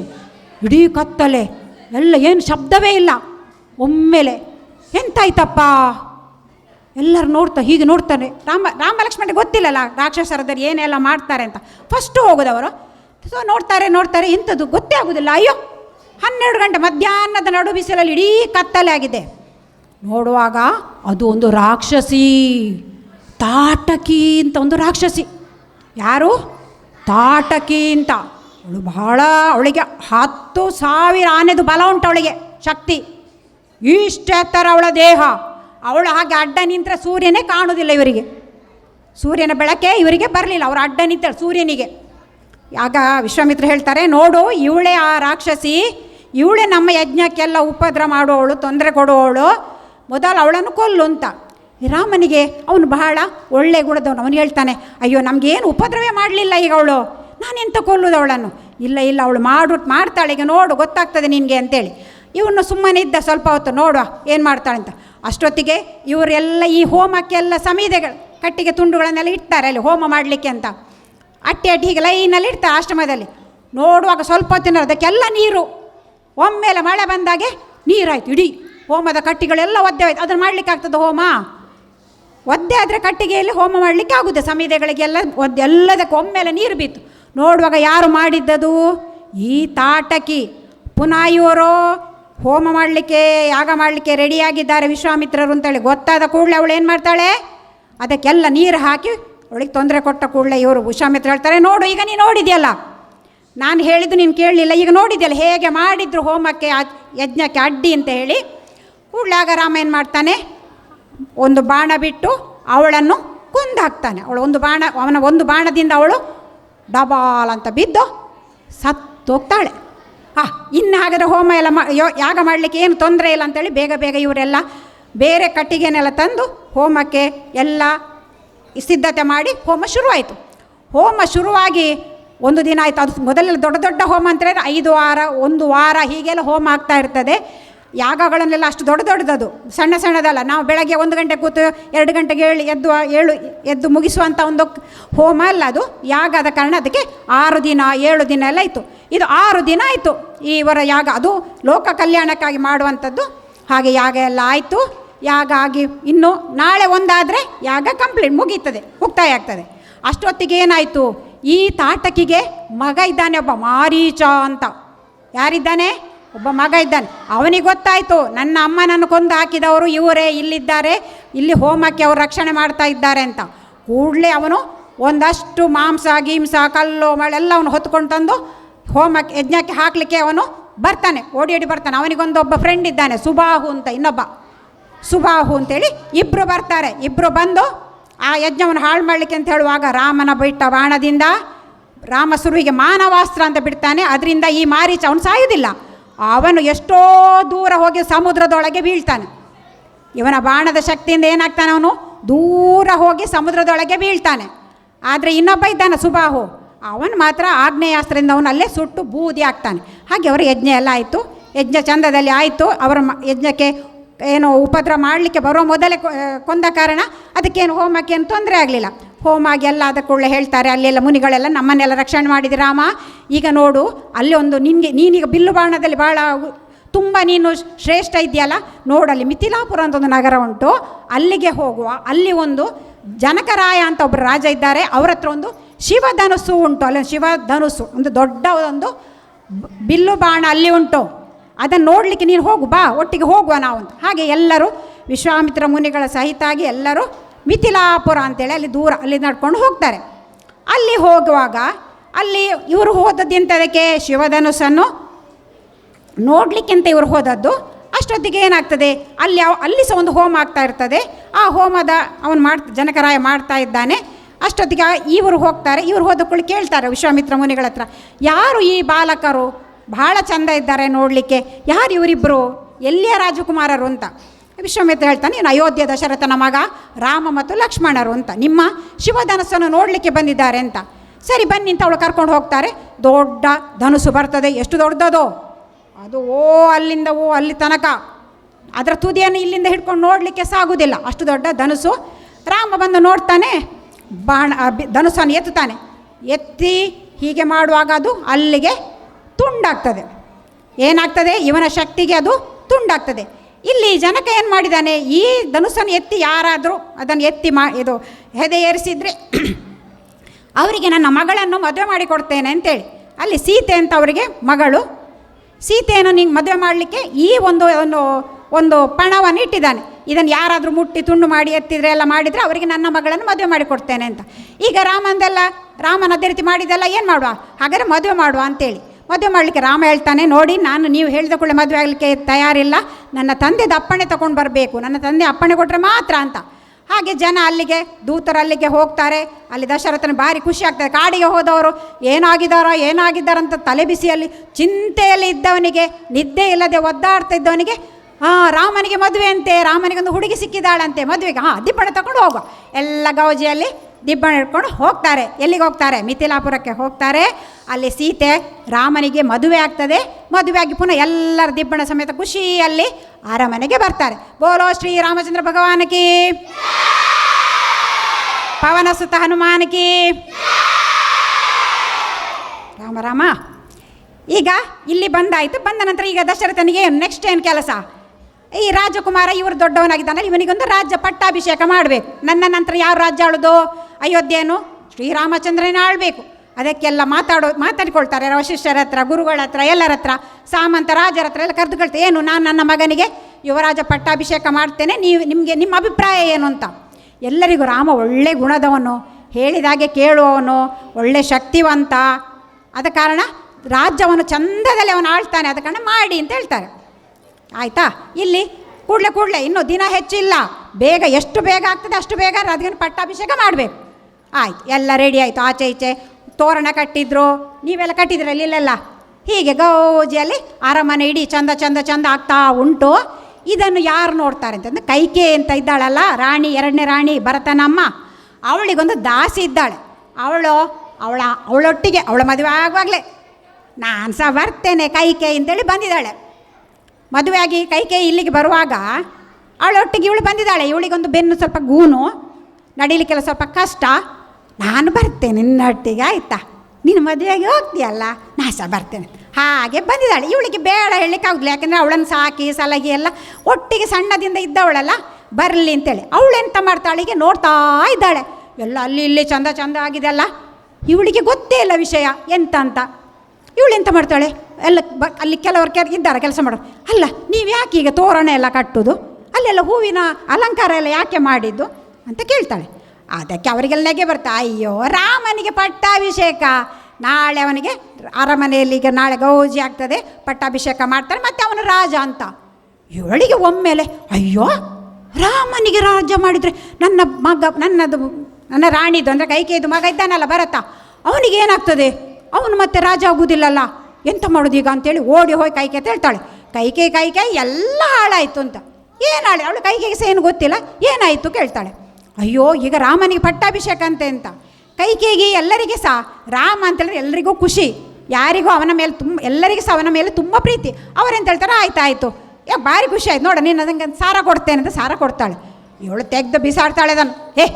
ಎಂತ ಹೇಳ್ತೀನಿ ನೀನು ಗೊತ್ತುಂಟ, ರಾಮನಿಗೆ ಪಟ್ಟಾಭಿಷೇಕ ಆದರೆ ರಾಮನಮ್ಮ ಯಾರು, ಕೌಸಲ್ಯೆ, ಅವಳೇ ಮಹಾರಾಣಿಯಾಗಿ ಮೆರೀತಾಳೆ, ಮತ್ತು ನಿನಗೆ ಏನು ಚಾನ್ಸೇ ಇಲ್ಲ, ನೀನು ಹೇಳಿದಾಗ ಯಾರು ಕೇಳುವವರೇ ಇಲ್ಲ. ಅದ ಕಾರಣ ನೀನು ಏನು ಮಾಡು, ನಿನ್ನ ಮಗ ಭರತನಿಗೆ ಪಟ್ಟ ಬೇಕು ಅಂತ ಕೇಳು. ನಿನ್ಗೊಮ್ಮೆ ಆವತ್ತೊಮ್ಮೆ ದಶರಥ ಯಾವಾಗೊಮ್ಮೆ ಹೇಳಿದ್ದಾನೆ ನಿನಗೆ 2 ವರ ಕೊಡ್ತೇನೆ ಅಂತ. ಅವಳಿಗೇನೋ ಸಹಾಯ ಮಾಡಿದಾಗ ಶಂಬರಾಸುರ ಅಂತ ಒಂದು ಯುದ್ಧ ಮಾಡುವ ದಶರಥನಿಗೆ ಇವಳು ಅವನನ್ನು ದೂರ ಕರ್ಕೊಂಡು ಹೋಗಿ ಅವನು ಸಾಯದಾಗಿ ನೋಡಿಕೊಂಡಿದ್ದಾಳೆ, ಯಾರು, ಕೈಕೇಯಿ. ಅದ ಕಾರಣ ಅವಳಿಗೊಂದು ಆಗ ವರ ಕೊಟ್ಟಿದ್ದಾನೆ. ಅವಳು ಈಗ ಬೇಡಪ್ಪ, ನನಗೆ ಬೇಕಾದಷ್ಟು ಉಂಟು, ನಿನ್ನ ವರ ಇಟ್ಕೊಂಡು ನನಗೆ ಏನಾಗಬೇಕು, ಏನು ಬೇಡ, ಬೇಕಾದಾಗ ಕೇಳ್ತೇನೆ ಅಂತ ಹೇಳಿದ್ದಾಳೆ. ಅದನ್ನು ಈ ಮಂತ್ರ ನೆನಪು ಮಾಡ್ತಾಳೆ ಅವಳಿಗೆ. ನೋಡು 2 ವರ ನಿನ್ನ ದಶರಥ ಅಂತ ಕೇಳು, ಅದರಲ್ಲಿ ಒಂದು ಏನು, ಭರತನಿಗೆ ಪಟ್ಟಾಭಿಷೇಕ ಆಗಬೇಕು. ಇನ್ನೊಂದು ಅವನು ಇಲ್ಲಿದ್ದ ರಾಮ ಈಗ ಪುನಃ ಇದ್ದರೆ ಎಲ್ಲರೂ ಜನ ಹೇಳ್ತಾರೆ ರಾಮ ಭಾರಿ ಒಳ್ಳೆಯವನು, ಅವನೇ ರಾಜ ಆಗಲಿ, ಇವನು ಯಾಕೆ ರಾಜ ಆದದ್ದು ಅಂತ ಹೇಳಿದರೆ, ಅದಕ್ಕೆ ರಾಮನನ್ನು 14 ವರ್ಷ ಕಾಡಿಗೆ ಕಳಿಸಿಬಿಡು. ಎಲ್ಲಿಗೆ ಕಳಿಸಬೇಕು? ಕಾಡಿಗೆ ಕಳಿಸಿಬಿಡು, ಹೋಗು ಅಲ್ಲಿ, ಅವನಲ್ಲೇ ಇರಲಿ. ಆಗ ಇವನಿಲ್ಲಿ ಒಳ್ಳೆ ರಾಜ ಆಗ್ತಾನೆ, ಬೇಕಾದಾಗ ಇರ್ತಾನೆ. 14 ವರ್ಷ ಅಂತ ಬರುವಾಗ ಅವನ ನೆನಪು ಯಾರಿಗೆ ಇಲ್ಲಿ ಇರುವುದಿಲ್ಲ ಅಯೋಧ್ಯೆಯಲ್ಲಿ, ಹೌದಲ್ವಾ? ಭರತ ರಾಜ ಆಗಿದ್ದರೆ ಭರತನೇ ರಾಜ ಅಲ್ಲ ಮುಂದೆ ಸಹ. ಹಾಗೆ ನೀನು ಹಾಗೆ ಮಾಡು ಅಂತೇಳಿ. ಈ ಕೈಕೇಯಿಗೆ ಒಂದು ಸಲ ಸ್ವಲ್ಪ ಯೋಚನೆ ತಪ್ಪುತ್ತದೆ ಅವಳದು. ಒಳ್ಳೆಯವಳಿದ್ಲು ಅವಳು. ಅದೊಂದು ಹೇಳ್ತಾರಲ್ಲ, ಕಾಲ ಬಂದಾಗ ಏನೋ ಆಗುತ್ತೆ ಅಂತ, ಹಾಗೆ ಆ ಒಂದು ಕಾಲ ಬಂತು. ಅವಳೇನು ಮಾಡ್ತಾಳೆ, ಓ ಇದು ಸತ್ಯ, ನನ್ನ ಮಗನೇ ರಾಜ ಆಗಬೇಕು ಅಂತ ಹೇಳಿ ಅವಳು ದಶರಥ ಬರ್ತಾನೆ ಹೇಳಲಿಕ್ಕೆ, ನೋಡು ನಾಳೆ ರಾಮನಿಗೆ ಪಟ್ಟಾಭಿಷೇಕ, ಖುಷಿ ಖುಷಿಯಲ್ಲಿ ಬಂದಾಗ ಇವಳು ಸಿಟ್ಟಿನಲ್ಲಿ ಒಂದು ಕಡೆ ಕೂತ್ಕೊಳ್ತಾಳೆ, ಮಾತೇ ಆಡೋದಿಲ್ಲ. ದಶರಥ ಕೇಳ್ತಾನೆ, ಏನಾಯಿತು ಕೈಕೆ, ಏನಾಗಿದೆ ನಿನಗೆ, ಆರೋಗ್ಯ ಸರಿ ಇಲ್ವಾ? ಮಾತೇ ಆಡೋದಿಲ್ಲ ಇವಳು. ಅವನಿಗೆ ಆಯ್ತು, ಇವಳಿಗೆ ಸಿಟ್ಟು ಬಂದಿದೆ, ನೋಡು ನಿನಗೆ ಎಂತ ಬೇಕು ನಾನು ಕೊಡ್ತೇನೆ, ನೀನು ಯಾಕೆ ಮಾತಾಡು, ಒಮ್ಮೆ ಮಾತಾಡು ಅಂತ.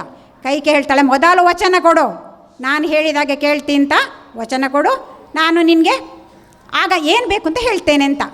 ಹಾಗೆ ಹೇಳುವಾಗ ಇವಳೇನು ಮಾಡ್ತಾಳೆ, ಕೇಳ್ತಾಳೆ, ನನ್ನ ಮಗ ಭರತ ಪಟ್ಟಾಭಿಷೇಕ ಆಗಬೇಕು, ರಾಮ 14 ವರ್ಷ ವನವಾಸಕ್ಕೆ ಹೋಗಬೇಕು. ಇದನ್ನು ಕೇಳಿದ ಕೂಡಲೇ ದಶರಥ ತಲೆ ತಿರುಗಿ ಬೀಳ್ತಾನೆ. ಅಯ್ಯೋ, ರಾಮನನ್ನು ಕಾಡಿಗೆ ಕಳಿಸೋದು, ರಾಮನಿಗೆ ಪಟ್ಟಾಭಿಷೇಕ ಆಗದಿದ್ದರೂ ತೊಂದರೆ ಇಲ್ಲ, ಅದು ಕಾಡಿಗೆ ಪುನಃ ಕಳಿಸೋದು, ಅದು 14 ವರ್ಷ.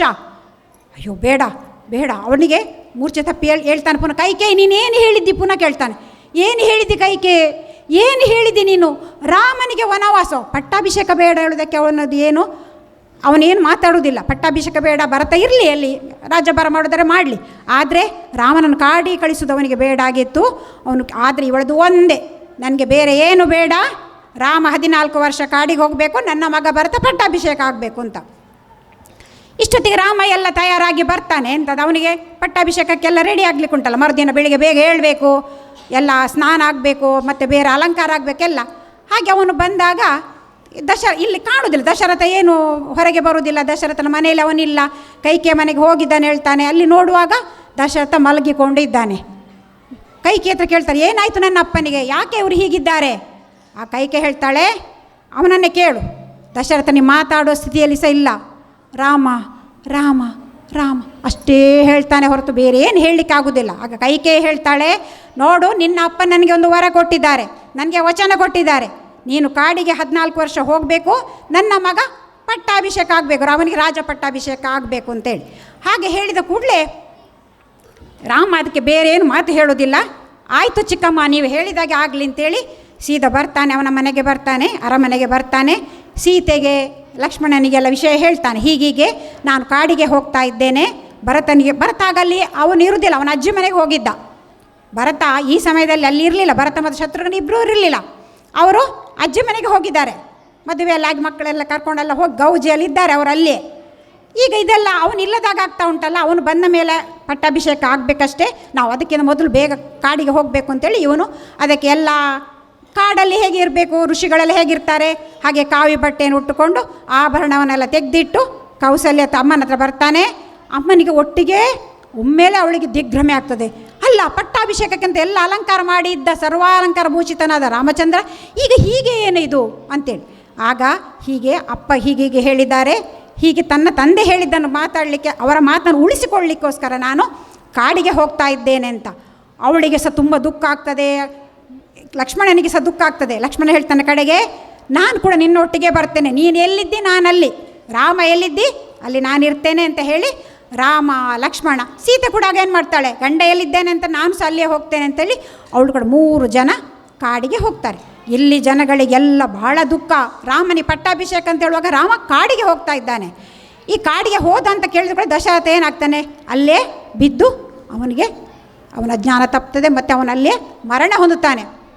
ದಶರಥ ಇಲ್ಲಿ ಸತ್ತ ಕೂಡಲೇ ಭರತನಿಗೆ ಭರತ ಅಲ್ಲಿದ್ದ ಅಜ್ಜಿ ಮನೆಗೆ, ಅಲ್ಲಿಗೂ ಜನ ದೂತರನ್ನು ಕಳಿಸ್ತಾರೆ ವಸಿಷ್ಠರು, ಬೇಗ ಹೋಗಿ ಕರ್ಕೊಂಡು ಬನ್ನಿ ಭರತನನ್ನು, ಇಲ್ಲಿ ದಶರಥ ರಾಜ ತೀರಿ ಹೋಗಿದ್ದಾನೆ, ಮರಣ ಹೊಂದಿದ್ದಾನೆ, ಬೇಗ ಬನ್ನಿ ಅಂತ ಹೇಳಿ. ಆ ವಿಷಯವನ್ನು ಭರತನಿಗೆ ಹೇಳೋದು ಬೇಡ ಅಂತ ಹೇಳ್ತಾರೆ. ಯಾವ ವಿಷಯವನ್ನು, ರಾಮ ವನವಾಸಕ್ಕೆ ಹೋದ ವಿಷಯವನ್ನು ಹೇಳೋದು ಬೇಡ ಅಂತ, ಯಾಕೆಂದರೆ ಭರತನಿಗೆ ಸಹ ರಾಮ ಅಂದರೆ ಅಷ್ಟು ಪ್ರೀತಿ, ಹಾಗೆ ಅವರಿಗೆಲ್ಲ ಹೇಳೋದು ಬೇಡ ಅಂತ ಹೇಳಿ ಇವನು ಹೇಳುವಾಗ ಅವನಿಗೆ ಗೊತ್ತಿರೋದಿಲ್ಲ. ಅವನು ಬರುವಾಗ ಕಾಣ್ತದೆ ಇಡೀ ಎಲ್ಲ ಈ ತೋರಣ ಕಟ್ಟಿದ್ದೆಲ್ಲ ಬಾಡಿ 6 ಜನಗಳು ಹೊರಗೆ ಇಲ್ಲ, ಗೌಜಿ ಗಮ್ಮತ್ತು ಏನಿಲ್ಲ, ಏನಾಗಿದೆ ಅಂತ ಹೇಳಿ ಬರುವಾಗ ಅವನಿಗೆ ಇಲ್ಲಿ ಬಂದ ಮೇಲೆ ವಿಷಯ ಕೈಕೆ ಹತ್ರ ಬರ್ತಾನೆ. ಅಪ್ಪ ಎಲ್ಲಿದ್ದಾರೆ ಅಂತ ಕೇಳುವಾಗ ಹೀಗೆ ಅಪ್ಪ ತೀರಿ ಹೋಗಿದ್ದಾರೆ, ಅವರನ್ನು ಎಣ್ಣೆಯ ಒಂದು ಇದರಲ್ಲಿ ಅಂದರೆ ಅದನ್ನು ಸಂರಕ್ಷಣೆ ಮಾಡಿಡಬೇಕು, ಹೆಣವನ್ನು ತುಂಬ ಹೊತ್ತು ಇಡ್ಲಿಕ್ಕೆ ಆಗೋದಿಲ್ಲ, ಬರೀ ಹೀಗೆ ಇಡ್ಲಿಕ್ಕೆ ಆಗೋದಿಲ್ಲ, ಅದಕ್ಕೆ ಅದು ಅವನು ಬರೋವರೆಗೆ, ಅಲ್ಲಿಂದ ಬರೋವರೆಗೆ ಒಂದು ತೈಲ ಎಣ್ಣೆಯಲ್ಲಿ ಈ ಹೆಣವನ್ನು ಇಟ್ಟಿದ್ದಾರೆ, ನೋಡು ಅಲ್ಲಿ ನಿನ್ನ ಅಪ್ಪ ತೀರಿ ಹೋಗಿದ್ದಾರೆ ಅಂತ. ಆಯಿತು, ಅಣ್ಣ ಎಲ್ಲಿದ್ದಾನೆ, ರಾಮ ಎಲ್ಲಿದ್ದಾನೆ, ರಾಮಚಂದ್ರ ಅಣ್ಣ ಎಲ್ಲಿದ್ದಾನೆ ಅಂತ ಕೇಳುವಾಗ ಹೇಳ್ತಾರೆ ಅವ್ರು ಕಾಡಿಗೆ ಹೋಗಿದ್ದಾರೆ ಅಂತ. ಇವನಿಗೆ ಒಮ್ಮೆಲೆ ದುಃಖ ತಡಿಲಿಕ್ಕಾಗುವುದಿಲ್ಲ. ಯಾಕೆ ಹೋದ? ಅದು ನಾನು ಹೇಳಿದ್ದು ಅಂತ ಕೈಕೆ ಹೇಳ್ತಾಳೆ. ನನ್ನ ವರದಿಂದಾಗಿ ಹೀಗೀಗ ಅದು ನಿನಗೆ ಪಟ್ಟಾಭಿಷೇಕ ಆಗಬೇಕು ಅಂತ ಮಾಡಿದ್ದು ಅಂತ. ಇವನಿಗೆ ಒಟ್ಟು ದುಃಖ ಆಗಿ ನಿನ್ನನ್ನು ಈಗಲೇ ಕೊಲ್ತೇನೆ ಅಂತ ಹೇಳಿ ಕೈಕೆಯನ್ನು ಕೊಲ್ಲಿಕ್ಕೆ ಹೋಗೋ ವಸಿಷ್ಠರು ತಡೀತಾರೆ. ನೋಡು, ಇದು ಇದಕ್ಕಲ್ಲ, ಇದು ಏನೋ ಒಂದು ಒಳ್ಳೆಯ ಕಾರಣಕ್ಕಾಗಿ ಆಗೋದು, ಅದಕ್ಕೆ ನೀನು ಹಾಗೆಲ್ಲ ಮಾಡಲಿಕ್ಕೆ ಹೋಗ್ಬೇಡಿ. ಈಗ ಮಾಡಬೇಕಾದೇನು, ನಿನ್ನ ಅಪ್ಪನ ಹೆಣವನ್ನು ಸಂಸ್ಕಾರ ಮಾಡಬೇಕು ಮೊದಲು, ಅದು ಮೊದಲು ಆಗಲಿ ಅಂತ ಹೇಳಿ ಭರತನನ್ನು ಅಲ್ಲಿ ಒಪ್ಪಿಸ್ತಾರೆ ಅದನ್ನು ಮಾಡಲಿಕ್ಕೆ. ಇಲ್ಲಿ ರಾಮ ಲಕ್ಷ್ಮಣ ಕಾಡಿಗೆ ಹೋಗಿದ್ದಾರಲ್ಲ, ಸೀತೆ 3 ಜನ ಸಹ ಹೋಗಿದ್ದಾರೆ ಈಗ ಅಲ್ಲಿ. ಸರಿ, ಬೋಲೋ ಶ್ರೀ ರಾಮಚಂದ್ರ ಭಗವಾನಕಿ. ಇನ್ನೊಂದು ಆ್ಯಕ್ಟಿವಿಟೀಸ್ ನೋಡಿ, ನಿಮಗೆಲ್ಲ ನೆನಪು ಶಕ್ತಿ ಇರಬೇಕಲ್ಲ, ತುಂಬ ಜಾಸ್ತಿ ಇರಬೇಕಾ? ಯಾವುದು ಪಾಠ ಎಲ್ಲ ಮರ್ತೋಗ್ತದ? ಮಗ್ಗಿ, ಸೂತ್ರಗಳು, ಇಸವಿಗಳು ಎಲ್ಲ ನೆನಪಿರೋದಿಲ್ಲ, ಹೌದಾ? ನೆನಪಿರ್ತದ? ಹಾಂ, ಸ್ವಲ್ಪ ಸ್ವಲ್ಪ ಅಲ್ಲ, ತುಂಬ ನೆನಪಿರ್ಬೇಕಾದ್ರೆ ನೋಡಿ, ಇದೊಂದು ಎಕ್ಸಸೈಸ್ ಉಂಟು ನೋಡಿ. ಕಿವಿಯನ್ನು ಎಲ್ಲರೂ ಹೀಗೆ ಇಟ್ಕೊಳ್ಳಿ ನೋಡ, ನಿಮ್ಮ ನಿದ್ದೆ ಗಿದ್ದೆ ಎಲ್ಲ ಓಡಿ ಹೋಗ್ತದೆ. ಈಗ ಇದನ್ನು ಕೆಳಗೆಳೀರಿ, ಹೀಗೆ ಪುಷ್ ಮಾಡಿ, ಹೀಗೆ ಕೆಳಗೆ ಕೆಳಗೆ 10 ಸಲ. 1 2 3 4 5 6 7 8 9 10 ಆಯಿತಾ? ಇನ್ನು ಮೇಲೆ ಇಟ್ಕೊಳ್ಳಿ, ಇಲ್ಲಿ ಹಿಡ್ಕೊಂಡು ಕ್ಲಾಕ್ ವೈಸ್ ಹೀಗೆ ತಿರುಗಿಸ್ಬೇಕು. 1 2 3 4 5 6 7 8 9 10. ಇನ್ನಿಗೆ ಉಲ್ಟಾ ಹಿಂದೆ 1 2 3 4 5 6 7 8 9 10. ನೋವಾಗೋಗಿ ಹಿಡ್ಕೊಳ್ಬೇಕು, ಇಷ್ಟು ಹಿಡ್ಕೊಳ್ಳೋದಲ್ಲ, ಸಾರಿ ಹಿಡ್ಕೊಳ್ಬೇಕು. ಹೀಗೆ ಮೇಲಿನ ಬದಿ ಇಲ್ಲಿ, ಹಾಂ, ಅಲ್ಲಿ ಹಿಡ್ಕೊಂಡು. ಇದು ಮೊದಲೆಲ್ಲ ನಮಗೆ ನಿಮ್ಮ ಹಾಗೆ ನಾವು ಶಾಲೆಯಲ್ಲಿರುವಾಗ ನಮಗೇನಾದರೂ ಮಗ್ಗಿ ಬರಲಿಲ್ಲ ಅಂತಾದರೆ ನಮ್ಮ ಟೀಚರ್ಗಳೆಲ್ಲ ಏನು ಮಾಡ್ತಿರು ಗೊತ್ತುಂಟಾ? ಕಿವಿ ಹಿಡ್ದು ಹೀಗೆ ಮಾಡ್ತಿದ್ರು. ಅದು ಯಾಕೆ ಅಂತ ಕೇಳಿದರೆ, ನಿಮ್ಮ ನೆನಪು ಶಕ್ತಿ ಹೆಚ್ಚಾಗ್ತದೆ. ನಿಮ್ಮ ಮೆದುಳಿನಲ್ಲಿ ನೆನಪನ್ನು ಉಳಿಸುವಂಥ ಒಂದು ಅಂಗ ಉಂಟು, ಅದಕ್ಕೆ ಬೇಕಾದ ವಸ್ತು ಸಿಗ್ತದೆ ಇಲ್ಲಿಂದ. ನೀವು ಇದು ಮಾಡಿದ ಕೂಡ ಅಲ್ಲೊಂದು ರಾಸಾಯನಿಕ ಬಿಡುಗಡೆ ಆಗ್ತದೆ. ದಿನಾಲು ಬೆಳಿಗ್ಗೆ ನಿಮ್ಮದೇನು ಬೆಳಗಿನ ಕೆಲಸ ಆದ ನಂತರ ಎಲ್ಲ ಮಕ್ಕಳು ಮನೆಯಲ್ಲಿ ದಿನಾಲು ಮಾಡ್ತಿರಲ್ಲ, 3 ಸಲ ಮಾಡಬೇಕು. ಇದು 10 ಸಲ, ಇದು 1 ಸಲ ಹೀಗೆ 10, ಪುನಃ ವಾಪಸ್ ಹೀಗೆ 10, ಹಾಗೆ 3 ಸಲ ಮಾಡಬೇಕು. ಪುನಃ ವಾಪಸ್ಸು ಇದು ಮಾಡಬೇಕು, ಗೊತ್ತಾಯ್ತಾ? ಹೀಗೆ ಮಾಡಿದರೆ ಏನಾಗ್ತದೆ ಅಂತೇಳಿ ನೆನಪು ಶಕ್ತಿ ಉಳಿತದೆ. ನಿಮ್ಮ ಮೆದುಳು ಒಳ್ಳೆ ಕಾರ್ಯವನ್ನು ಮಾಡಲಿಕ್ಕೆ ಅದಕ್ಕೆ ಬೇಕಾದ ಒಂದು ಕೆಮಿಕಲ್ಸ್ ಅದು ಸಿಗ್ತದೆ. ಈಗ 3 ನಾನು ಹೇಳಿದ್ದೇನೆ. ಯಾವುದೆಲ್ಲ ಹೇಳಿದ್ದು? 1 ಬೆರಳು, ಅದು, ಆಮೇಲೆ ಇದು, ಈ ಕೆಲಸ ಮಾಡ್ತಿರಲ್ಲ ಮನೆಯಲ್ಲಿ. ಹಾಂ, ಈಗ ನಾವು ಕತೆಗೆ ಎಲ್ಲಿ ಹೋಗುವ? ಇವರು ಈಗ ಕಾಡಲ್ಲಿದ್ದಾರಲ್ಲ, ಕಾಡಿಗೆ ಹೋಗಿದ್ದಾರೆ. ಅಲ್ಲಿ ಅವರು ಕಾಡಿನಲ್ಲಿ ಹೋಗುವಾಗ ಅವರಿಗೆ ಗುಹಾ ಅಂತ ಒಬ್ಬ, ಅಲ್ಲಿ ಇದು ಗಂಗೆ ಇರ್ತದೆ, ಗಂಗೆಯನ್ನು ದಾಟಲಿಕ್ಕೆ ಗುಹಾ ಅಂತ ಹೇಳುವನೊಬ್ಬ ಬೇಡ ರಾಜ ಸಿಗ್ತಾನೆ. ಅವನು ದಶರಥನಿಗೆ ಮಿತ್ರ ಆಗಿ ಗೆಳೆಯಾಗಿರ್ತಾನೆ. ಅವನು ಯಾಕೆ ಬಂದಿಂತ ಹೇಳುವಾಗ ರಾಮ ಇದೆಲ್ಲ ಕತೆ ಹೇಳ್ತಾನೆ. ಹಾಗೆ ಅವರು ಅಲ್ಲಿಗೆ ಗಂಗೆಯನ್ನು ದಾಟಿ ಆಚೆ ಕಡೆ ಹೋಗ್ತಾರೆ. ಅಲ್ಲಿ ಚಿತ್ರಕೂಟ ಅಂತ ಹೇಳಿ, ನೀವು ನಿಮ್ಮ ಶುದ್ಧ ಬ್ರಹ್ಮ ಪರಾತ್ಪರಮ ಅದರಲ್ಲಿ ಕೇಳ್ತಿರಲ್ಲ, ಚಿತ್ರಕೂಟ ಆದ್ರೆ ಕೇತನ ರಾಮ ಉಂಟಲ್ಲ ನಿಮಗೆ ಮಂತ್ರ. ರಾಮ ರಾಮ ರಾಮ ಹಾಡಿ ನೋಡುವ.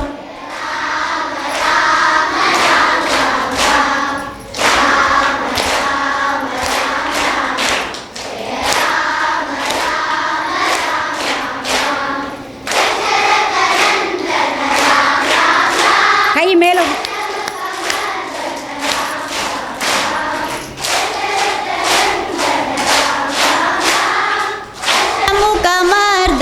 राम राम राम पशुपति रंजन राम राम राम पाप विमोचन राम राम राम जय राम राम राम राम राम दशरथ नंदन राम राम राम दशमुख मर्दन राम राम राम दशरथ नंदन राम राम राम दशमुख मर्दन राम राम राम पशुपति रंजन राम राम राम पाप विमोचन राम राम राम पशुपति रंजन राम राम राम पाप विमोचन राम राम राम राम राम राम राम राम जय राम राम राम राम राम राम राम राम राम राम जय राम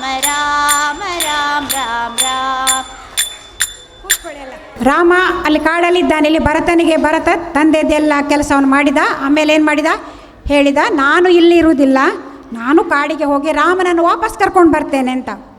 ಹಾಗೆ ಭರತ ಎಲ್ಲರನ್ನು ಕರ್ಕೊಂಡು ಅಮ್ಮಂದಿರನ್ನು ಕೌಸಲ್ಯ ಈಗ ಕೈಗೆ ಬುದ್ಧಿ ಬಂದಿದೆ. ಏನಾಗಿದೆ ಈಗ ಗೊತ್ತಾಗಿದೆ, ಅದು ನಾನು ಮಾಡಿದ್ದು ತಪ್ಪು ಅಂತೇಳಿ ಗೊತ್ತಾಗಿದೆ.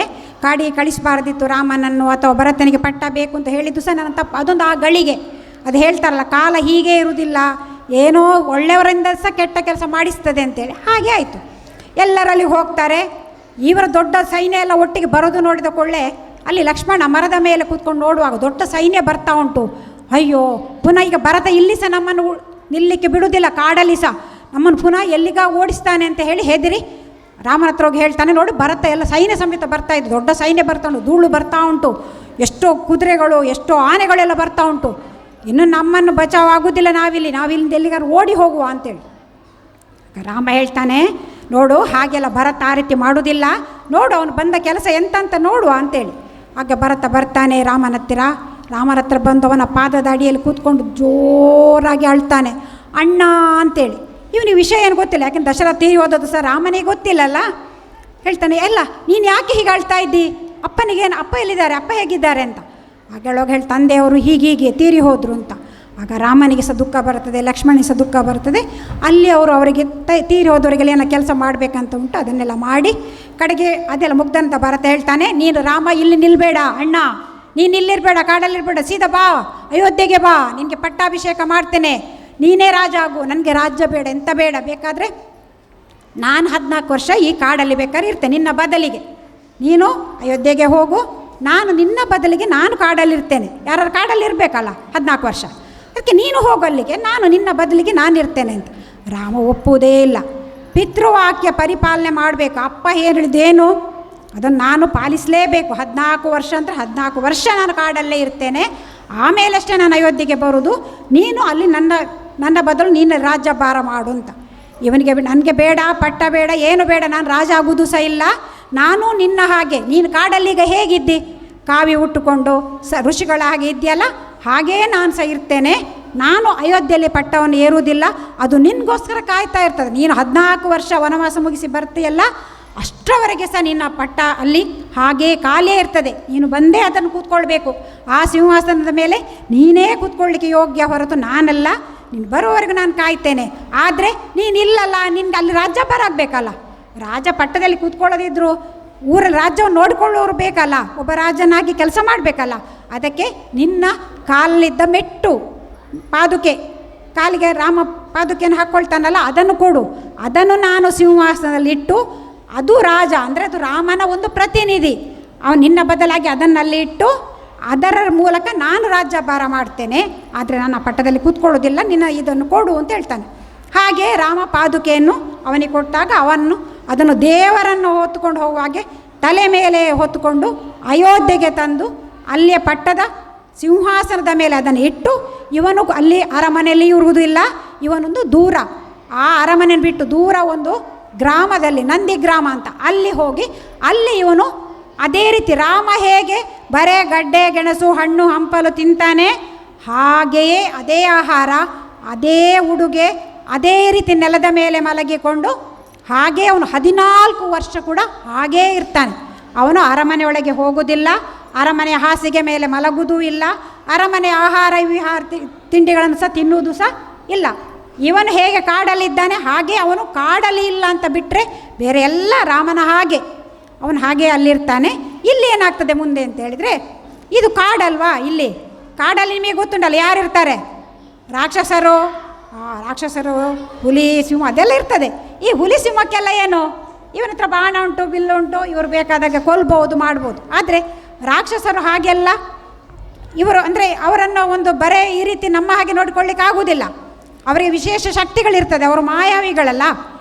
ಇಲ್ಲಿ ಹೀಗಿರುವಾಗ ಒಂದು ದಿವಸ ಋಷಿಗಳು ಹೇಳ್ತಾರೆ, ನೋಡಿ ಅಲ್ಲಿ ಪಂಚವಟಿ ಅಂತ ಉಂಟು, ಪಂಚವಟಿ ಅಂತ ಒಂದು ಅರಣ್ಯ, ಅಲ್ಲಿಗೆ ನೀವು ಹೋದ್ರೆ ಅಲ್ಲಿಗೆ ಈಗ ಅಂದರೆ ಒಂದೇ ಕಡೆ ಇದ್ದರೆ ಈ ಹಣ್ಣು ಹಂಪಲು ಮತ್ತು ಗಡ್ಡೆ ಗೆಣಸು ಎಲ್ಲ ತಿಂದು ಖಾಲಿ ಆಗ್ತದಲ್ಲ, ಮತ್ತು ಇನ್ನೊಂದು ಆ ಕಾಡಿಗೆ ಹೋಗಬೇಕಾಗ್ತದೆ. ಈಗ ಪ್ರಾಣಿಗಳು ಮಾಡೋದು ಸಹ ಹಾಗೆ, ಒಂದು ಕಡೆಯಲ್ಲಿ ತುಂಬ ಆಹಾರ ಇರುವವರೆಗೆ ಅಲ್ಲಿರ್ತವೆ, ಮತ್ತು ಪುನಃ ಇನ್ನೊಂದು ಕಾಡಿಗೆ ಹೋಗ್ತವೆ, ಅಲ್ಲಿ ಸ್ವಲ್ಪ ಆಹಾರ ಫ್ರೆಶ್ ಆಹಾರ ಸಿಗ್ತದೆ, ಬೇಕಾದಷ್ಟು ಆಹಾರ ಸಿಗ್ತದೆ ಅಂತ. ಹಾಗೆ ಈ ಋಷಿಗಳಿಗೆ ಸಹ ಹಾಗೆ ಒಂದೇ ಕಡೆ ಕೂತ್ರೆ ಆಗುವುದಿಲ್ಲ, ಅವ್ರು ಹೇಳ್ತಾರೆ ಇಲ್ಲಿ ಪಂಚವಟಿಗೆ ಹೋಗುವ ಅಂತ. ಹಾಗೆ ಹಾಗೆ ಪಂಚವಟಿಗೆ ಇವರು ರಾಮ ಲಕ್ಷ್ಮಣ ಸೀತೆ ಅಲ್ಲಿ ಹೋಗ್ತಾರೆ. ಅಲ್ಲಿ ಇರುವಾಗ ಒಂದು ದಿವಸ ಅಲ್ಲಿ ಒಬ್ಳು ರಾಕ್ಷಸಿ ಬರ್ತಾಳೆ. ಅವಳು ರಾಕ್ಷಸಿ ಎಂತ ಹೆಸರು ಗೊತ್ತುಂಟಾ? ಯಾರು?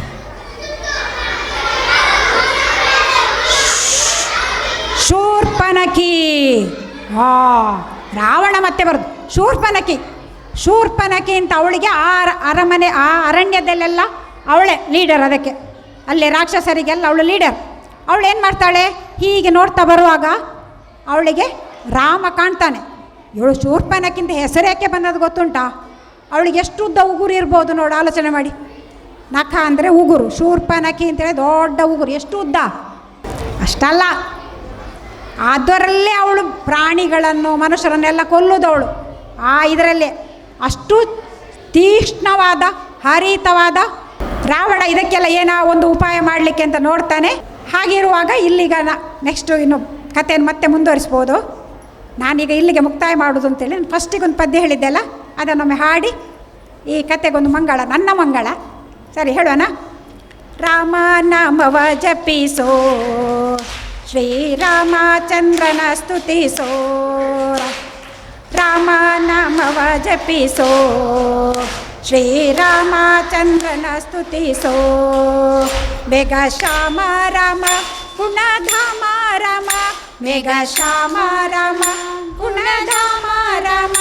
ಕರುಣಾಕರ ಶ್ರೀರಾಮ, ವರದಾಯಕ ರಘುರಾಮ. ಕರುಣಾಕರ ಶ್ರೀರಾಮ, ಜಗದಾಯಕ ರಘುರಾಮ. ರಾಮ ನಾಮವ ಜಪಿಸೋ, ಶ್ರೀರಾಮಚಂದ್ರನ ಸ್ತುತಿಸೋ. ರಾಮ ನಾಮವ ಜಪಿಸೋ, ಶ್ರೀರಾಮಚಂದ್ರನ ಸ್ತುತಿಸೋ. ಜೈ ಜೈ ರಾಮ್, ಜೈ ಜೈ ರಾಮ್, ಜೈ ಜೈ ರಾಮ್. ಜೈ ಜೈ ರಾಮ್, ಜೈ ಜೈ ರಾಮ್, ಜೈ ಜೈ ರಾಮ್, ಜೈ ಜೈ ರಾಮ್, ಜೈ ಜೈ ರಾಮ್, ಜೈ ಜೈ ರಾಮ್, ಜೈ ಜೈ ರಾಮ್, ಜೈ ಜೈ ರಾಮ್, ಜೈ ಜೈ ರಾಮ್, ಜೈ ಜೈ ರಾಮ್, ಜೈ ಜೈ ರಾಮ್, ಜೈ ಜೈ ರಾಮ್, ಜೈ ಜೈ ರಾಮ್, ಜೈ ಜೈ ರಾಮ್, ಜೈ ಜೈ ರಾಮ್, ಜೈ ಜೈ ರಾಮ್, ಜೈ ಜೈ ರಾಮ್, ಜೈ ಜೈ ರಾಮ್, ಜೈ ಜೈ ರಾಮ್. बोलो श्री रामचंद्र भगवान की जय, पवन सुत हनुमान की ಜೈ. ರೋಚಕವಾಗಿ ಬಾಲಕಾಂಡ, ಅಯೋಧ್ಯಾಕಾಂಡ, ಅರಣ್ಯಕಾಂಡಕ್ಕೆ ಸಂಬಂಧಪಟ್ಟ ಶ್ರೀರಾಮಚರಿತೆಯನ ಘಟನೆಗಳನ್ನು ತಿಳಿಸಿಕೊಟ್ಟಿದ್ದಾರೆ. ಅವರಿಗೆ ಶಾರದಾ ವಿದ್ಯಾಸಂಸ್ಥೆಗಳ ಪರವಾಗಿ ಅನಂತಾನಂತ ವಂದನೆಗಳು. ಇಲ್ಲಿಗೆ ಮೊದಲನೇ ಅವಧಿಯು ಮುಕ್ತಾಯಗೊಂಡಿದೆ. ಜೈ ಶ್ರೀರಾಮ್.